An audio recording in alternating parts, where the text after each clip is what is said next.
Welcome, friends, to the TeleWellness Hub podcast, a space where listening is not just a simple passive act, it's an act of self-care. I'm Marta Hamilton, your host, and today you are listening in to my chat with marriage and family therapist, Christy Chadwick.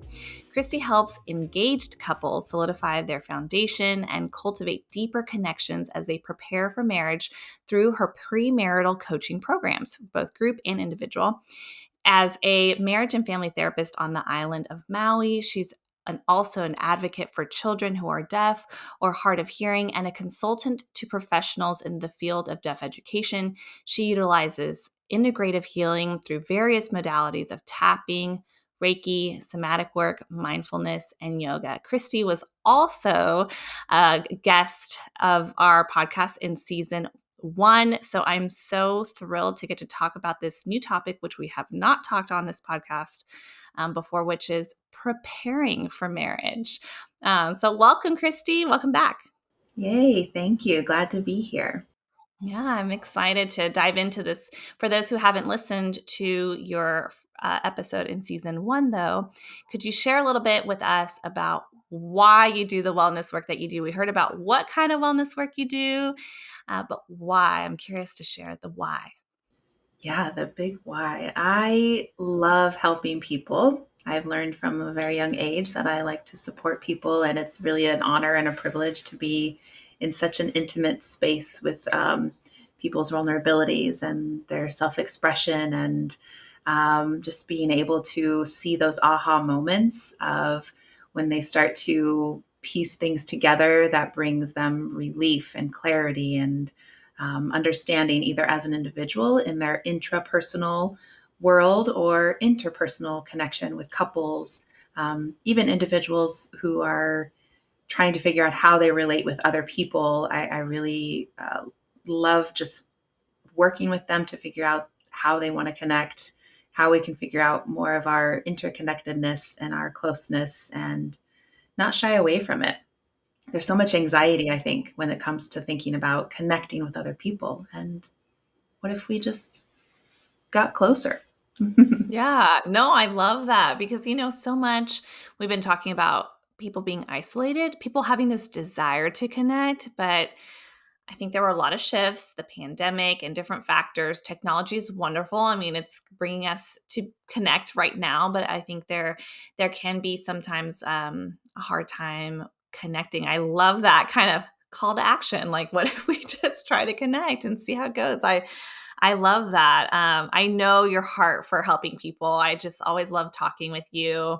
And I was so excited to hear about your work with people, with couples prior to marriage. So engaged couples, because I've talked to people who work with couples who are already established in a long-term partnership or married or live together and are working through communication breakdowns, or they're looking at different factors in already typically a marriage setting or long-term established partnership. And I love the idea of kind of proactive work. Really points to wellness work, right? Like before something, I'm looking at that wellness aspect before things feel like they're problematic or they're causing an issue. And conflict is okay, right? I mean, it could point to some solutions, but I love this idea of you being able to work proactively with couples. So I want to dive in. So for people who maybe are engaged or in a long-term relationship, they're looking at, potentially getting engaged or know someone, can you share a little bit about what are the benefits of doing this work while in engagement? Like, what do you see come up for couples that is helpful? Yeah, definitely. Like you said, it's this proactive work. It's this ability to come together to reinforce or validate what couples see that they already have. So they're looking at their strength areas, they're seeing what works and how it works and to keep it going. And then they're also building skills and resources and tools to kind of overcome any areas that maybe are growth areas that they need to look at in terms of maybe it's financial management or family planning or sexual expectations, or discussing personality traits, or cleaning the house. That's such a big one for couples, is to try to figure out what role are each of them going to play. And we talk about it in a proactive way to start to get some insights, rather than where if they were already in a long-term relationship or already married. And I have worked with couples who are married and perhaps in conflict. And we've talked about what's going wrong, what's happening, what's the issue, what's the challenge, and what do we want to shift with that. Whereas in this engaged setting, couples who are coming into marriage, we can talk about it in a proactive sense of saying, well, how can you imagine it looking? How has it been looking? And what would you like it to look like? So it's sort of like getting excited about marriage and getting excited about their life together and celebrating that, more than just the wedding celebration. It's actually celebrating the whole relationship. I love that. I could definitely see, with your background in really focusing with marriage and family and being able to, and the wellness work that you've done, being able to be really proactive and really setting up a strong foundation of excitement and clarity. I was laughing about the household work because it does. Those little things like can become a point of contention, right? At times. So it's good to talk about it proactive, the day-to-day life things, I suppose, but also all those other factors that you talked about. I could see a huge value with that. And what do you think in terms of any your work with couples? You've done a lot of work with couples. What aspect of the relationships do you typically cover in the sessions when it comes to premarital coaching specifically? Like, is there just a general areas and aspects of life that you think are really important to hone in on? Yeah, I've actually been working with this framework called Prepare Enrich, and it includes an assessment for couples where couples actually get to sit down individually, separately, to take a 25-minute assessment on all areas of their relationship. It really is pretty comprehensive. It covers communication, conflict resolution, sexual expectations, financial management, family planning.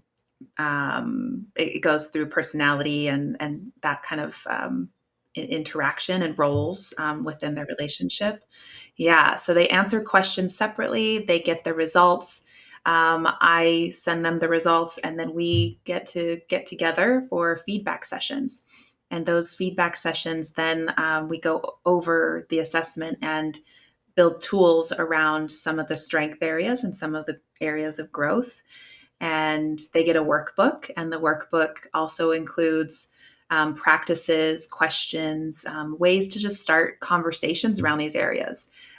I find that a lot of times couples don't know sometimes how to start conversations, tough conversations, or maybe they have and they just didn't quite get the clarity they needed. Or so this workbook and the work that we do together gives them that opportunity to really sit down and focus specifically on their relationship within these areas and be guided through the work, that they can learn more about each other.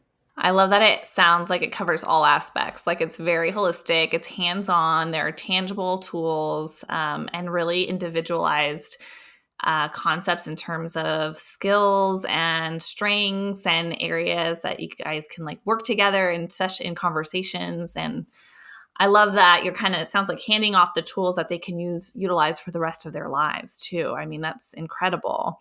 Uh, that sounds amazing. I'm curious when it comes to how does the dynamic of group couples work? Because you mentioned group couples work, and I mentioned it in the bio.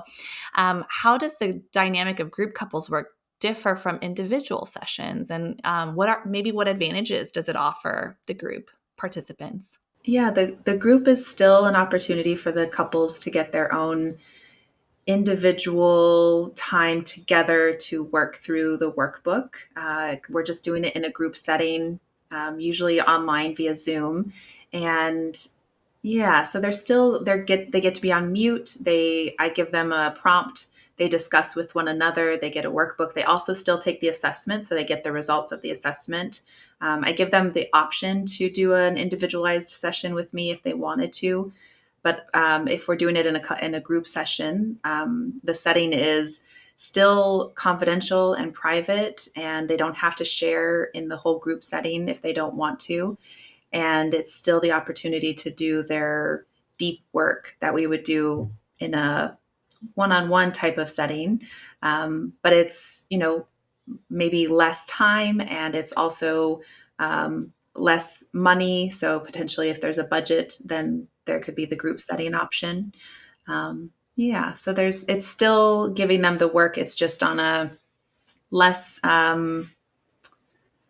one-on-one type of feedback session. And they can still do a chat with me in the Zoom. So if they had questions and they wanted to just ask me, we could always privately message that way. So there's still that interaction too. Oh, that makes it so accessible to so many too. I'm just hearing, even knowing the virtual option, right, via Zoom, if it's sometimes even just logistics with work or, being able to, especially when it comes to couples, I've often hear it involves having two people's schedules kind of align, right?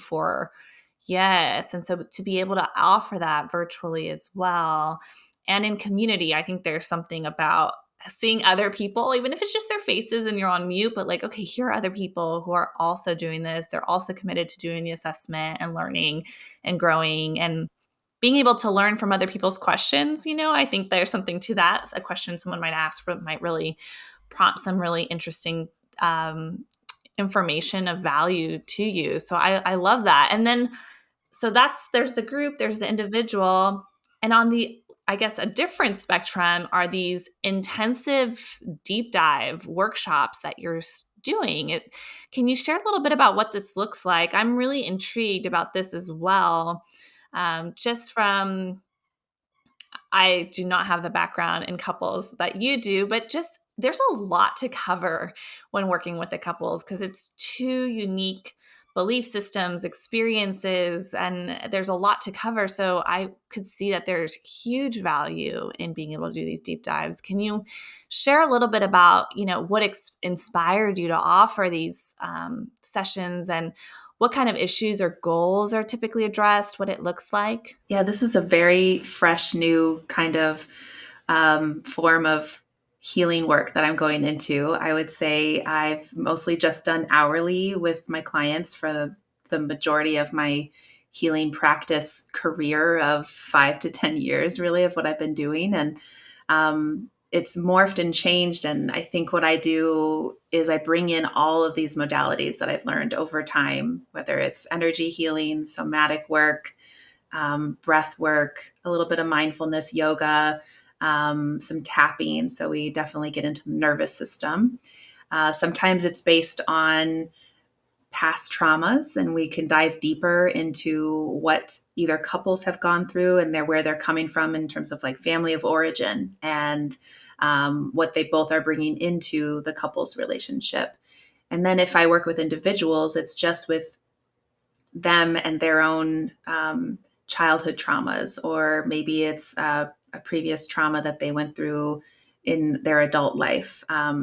So it's a lot based on a certain specific area that they want to focus on, and then we bring that into like a 3 to 4 hour session, and that time is reserved just to give them tools, resources, the space to process all of these emotions that come with it. I really like to work with internal family systems, which looks at different parts of us that come up when we think about, sometimes there's like the angry part, the sad part, and then there's like the let's all be friends part, and how those all interplay within us. And so we start to really get to know those parts and make friends with them, because there's a book that's called There's No Bad Parts. So we allow all those parts to be there and really look at them. But when you have these intensives, and it sounds like there's no bad parts, I have not checked that out. I need to write that down. But yes, when you dive deep into these topics and there are no bad parts, do you see that these, and I know this is a fresh, newer offering within your scope of work, uh, do you see that couples typically come in with goals that look like what? Is it to fix? Is it to grow? Is it, I know it depends on the couples, but just in terms of if someone's considering a deep dive and they think, you know what, rather I think I want to go in and do this deep dive. How can they make the most out of these sessions for those who are considering um, being able to have a productive and really meaningful, longer session? Anything that you can share in terms of advice for offer to really make most of the experience? Yeah, I would say, well, we start with like a questionnaire beforehand. So even if I've not seen the couple or the individual, they get a questionnaire to really talk through what their goals are, what their focus is for this. And I would say sometimes it is just to be able to sit and process and have the space for the scary parts that maybe don't have the time to be addressed in a typical weekly therapy session. So I would even say that this could be like a partnership with other clinicians or other practitioners who are working with a client on an individual basis or on a couples basis, and they're coming week to week. And if they have something that they want to expand on and explore in a deeper setting and a more time, then I would be the one that would kind of hold that space and then work with their provider to get any information and also give information with a consent form, right? With the release of information signed. And um, yeah, I would say goals definitely vary, but it is more about just being able to have that space to look more at bigger issues that they want to sort through. And somatic work is one of the things that I look at. So also like getting into the body, looking at the feelings, looking at the emotions, looking at the sensations and what's stored there. So the space is really a container for that. I love that. I'm picturing, I mean, what an amazing gift for a couple, just from my experience doing that hourly session. There are sometimes this just this need, like you mentioned, just to be able to hold that space, to have space. I'm picturing myself as a couple knowing, okay, I don't have to try to like get everything out right all at once and there's time. I think even that in and of itself, like you mentioned earlier about the body and the central nervous system, even that knowingness, knowing that this provider, they have the experience, they have the background, and they're holding the space, and I don't need to feel like I have to get all of this out at once, resolve everything like in this 55-minute or, whatever it may be. I think that in and of itself is an incredible gift. And also allows for couples who maybe have different styles of communicating. Some people might need more time to gather their thoughts, to process even in a session, and to be able to look at that. Yeah. And sometimes we just barely get into it in an hour. Like you're saying, the 55 minutes is like, we're just getting into it. And then, oh, we have to end now. Yeah, like pause, like see you in a week and let's see what happens in that week, which is very helpful still. I don't want to knock it. There's still a huge benefit to that. I know you still do that work, but to have that option is what I'm thinking. Like I'm all about the option. So to have like an option is incredible. I really love that. In terms of kind of key features for a healthy and thriving long-term relationship.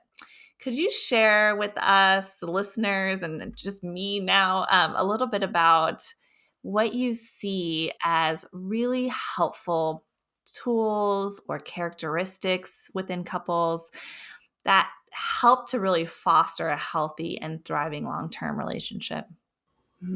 What a juicy question. Sometimes I feel like such an imposter syndrome come in when these types of questions, and then I like want to channel Esther Perel and be like, whatever Esther Perel says is what really you should follow. Yeah. Yeah, no, I really I've learned a lot with this Prepare Enrich program of how it is it's a lot about the conflict resolution, right? It's a lot about how do we sort through what each person is bringing, because there's two people in the relationship, right? That's what's creating this space. And it's looking at their roles, like their responsibilities, and what they can do to help continue this process. So I know this sounds really big and vague. So if I could break it down into a conflict resolution practice, is to say there's a conflict between the partnership of cleaning. That's such a big one. So one does more laundry than the other, one does more dishes than the other person, and they're frustrated and they don't know how to change that. So then we look at this conflict resolution of what's the problem, what have you tried, what's been done, what's not been done, what works, what doesn't work, and then let's brainstorm. There's all the ideas, and I love to come up with very silly ideas, we're going to throw all the dishes away. No one's going to do the dishes. Let's just throw them all away. That's an idea. We don't have to do them. Every time you have you have your china, your really nice china plate, just throw it out in the trash. Yeah. So that's I love an that. idea. Yeah. Yeah. It's so funny when you brought up I instantly thought of like in my own household, like laundry, and you said laundry, dishes. It's so true. Yes. But I love that, bringing some humor into it. And it sounds like make just general light, brainstorming, right? Curiosity, like, yes. Yeah, exactly. And then the process is so serious. Yeah. Yes, exactly. Yeah. So when it's not so serious, they can make light of it, and then they can try something. So they're just saying, what can each of them do now to help the process? So then they're going to say, well, throwing out the dishes may not be the best idea. So let's say you do the dishes on Tuesdays, I'll do the dishes on Wednesdays, whatever. So then they say that's their part. That's what they're going to do. And then they check in again a week later. And that's a necessary step too, is this check-in. I think a lot of the work that we've done in the Prepare Enrich too, and then also just with couples, is that they have to make time for each other. They have to make time for the relationship. It doesn't just happen. And so through any relationship, they have to kind of devote weekly meetings, weekly dates, regular time to check in, daily time to ask how each other are doing, 5 minutes together to just breathe. I also work on like co-regulation techniques with couples, either in the group work or in individual time, where we're just regulating together, hand on each other's heart, take a few breaths together. Might feel silly, but just breathing with each other. Well, there's research even showing, I just recently read this, when it comes to, like, for example, they were doing this study about people undergoing medical care, even like being in labor, and how when there's touching, that there's regulation that they sync with the same pattern. So I love that you're bringing this element of really body work. I'm thinking like that would be incredible to get to experience, because like on a physiological level, there is being in tune, and there's regulating, and then also the communicating and thinking about, I mean, on all levels, it sounds like a wonderful opportunity to really connect, like truly on all levels, which is amazing. Kind of bringing us back to the beginning about like, what if we just connect? That's awesome. Mm-hmm. Exactly. And I actually had this really cool experience with a couple recently who was in a conflict type of situation. And towards the end of the session, I just said, there's an invitation here to start to come together. So maybe we could put some things into practice. And I think they both hesitated because they were like, I don't want to try to talk right now. Like neither of them really wanted to communicate in a loving way. They were just feeling resistant about it. And so we didn't use words, we used body. And so I had them turn towards each other, touch legs, just simply touch legs, and sit with that discomfort, because it can be uncomfortable when you're feeling this hurt and pain and even eye gaze, anger, right? You're like, I don't even want to look in your direction. At each other. Exactly. Yeah. So it's sort of like, I don't know if we can even like acknowledge each other. So sitting with the discomfort, and then I had them hold hands, sat with that discomfort. We rated it on a scale of 1 to 10, 1 being how much no discomfort, 10 being lots of discomfort. They both rated it about the same, very high discomfort. And then we did it 3 more times, like untouching, touching, and at the leg, at the hand. And by the 3rd time, their discomfort had dropped below the 5. So it went way low into like 4s and 2s. So I was just sitting with it. And that's also the part about the process is being comfortable with the uncomfortable, that discomfort, and sitting with it. So that's the work that I love to do, and just seeing them be like, it's okay. It's okay that that's happening. And it makes sense that you're feeling that way. And it makes sense that it's uncomfortable. And it's okay that it's uncomfortable to touch your partner at this moment, and just see what happens. Yeah. That's like an amazing gift and dream couple session. I'm thinking, it takes a special, for people listening, people in the therapy world often discuss, it takes a special clinician, a special person to work with couples, because it can be really dynamic. It can take a lot of energy on your own as a therapist. It's a lot of energy, a lot of thinking, a lot, like even what you mentioned right now, there's regulating of 2 people and then trying to create harmony. It takes a special skill set and passion. So just hearing how you have combined those and offered so much transformation and healing opportunities for your clients, it's just always an honor to get to talk to you. For those listening, which well, first, how can they connect with you? But also, which parts of your offerings are available to people in Hawaii, and which ones are open to people outside of Hawaii virtually, for example? I'm picturing like those group work, the group that you do. Yeah, great question. Thank you. It's definitely, yeah, the group work is available to anybody outside of Hawaii. And even the premarital coaching is available outside of Hawaii. So that's a program that could be an individualized session virtually to anybody, especially if they're coming to Maui to get married. You might as well call a clinician, a You're practitioner so right. on Yeah. Maui to have your own couples session going. So that's something. And I'm even thinking about this idea, this is off topic a little bit, of how we could integrate the Maui, the culture in their couples premarital coaching work. So when they come to Maui, they're sort of ready to, and I wouldn't do the cultural practices because I'm not Hawaiian, but it would be something that I would love to partner with eventually. Oh my gosh, what an amazing gift. Yes. Yeah, Yes. something like that would be cool. Otherwise, the intensives and my therapy practice work, that is strictly for people living in Hawaii. And that's virtual. I do everything virtual. Maybe eventually have some in-person stuff on Maui, but for now, everything is virtual. Yeah.